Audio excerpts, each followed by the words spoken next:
ஒவ்வொரு customer blouse stitch பண்ண கொடுக்கும்போது அளவு பிளவுஸ்ல உள்ளபடியே தைங்கம்பாங்க. நேர் கட்டிங்கா கிராஸ் கட்டிங்கான்னு சொல்ல தெரியாது. ஸ்டிச் பண்ற நமக்கு தான் கண்டுபிடிக்க தெரியணும்.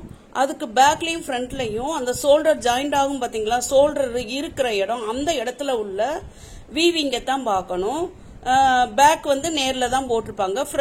ஃப்ரண்ட்ல உள்ள அந்த வீவிங்க பார்க்கணும். துணியோட நூலோட அமைப்பு அது நேர இருந்துச்சுன்னா நேர் கட்டிங் தான். பேக்கோட நூலும் ஃப்ரண்டோட நூலும் ஒன்று போல இருந்தா நேர் கட்டிங்.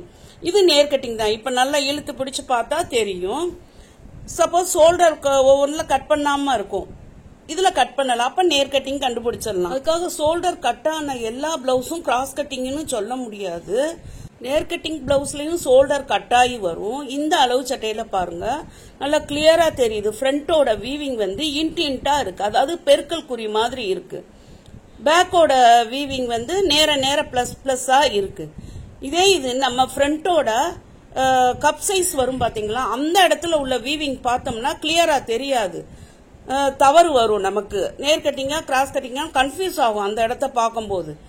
அந்த ஷோல்டர் வரும் பாத்தீங்களா, பேக்கும் ஃப்ரண்ட்டும் ஜாயிண்ட் ஆகிற இடம், அந்த ஷோல்டர் கிட்ட பார்த்தோம்னா தான் வீவிங்கோட அமைப்பு, நெசவோட அமைப்பு கிளியரா தெரியும். லைனிங் கொடுத்து அளவு சட்டை வரும்போது அந்த அளவு சட்டையோட வெளிப்பக்கம் பார்க்க கூடாது. மெயின் கிளாத் பக்கம் பார்க்காம உள்பக்கம் தான் மெயினா திருப்பி பார்க்கணும். அப்பதான் கிளியரா நமக்கு தெரியும் வீவிங்கோட அமைப்பு. அந்த பிளைன் துணியில தான் ரொம்ப கரெக்டா கன்ஃபியூஸ் ஆகாம கண்டுபிடிக்கலாம். வெளிப்பக்கம் கண்டுபிடிக்கிறது கொஞ்சம் கஷ்டம். Thanks for all.